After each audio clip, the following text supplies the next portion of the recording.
Hello everyone, welcome back to our YouTube channel. In the show tutorial, I'll teach you how to fix Siri didn't quite get that try again. So let's get started the video without wasting any time. Solution 1. Prefer spoken response. For that, open the settings menu on your iOS device. In settings menu, scroll down and tap on Siri. Here tap on talk to Siri.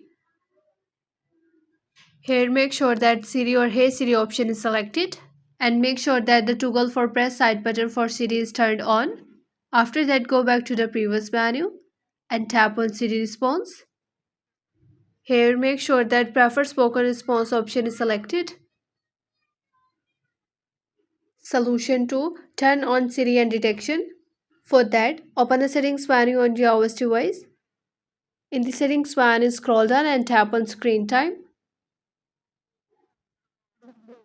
Here, scroll all the way down and tap on content and privacy restrictions. Here, tap on intelligence and Siri. Here, make sure that the toggle for Siri and detection is turned on. That's all for today's video. Like our video and subscribe to the channel. Thanks for watching the video.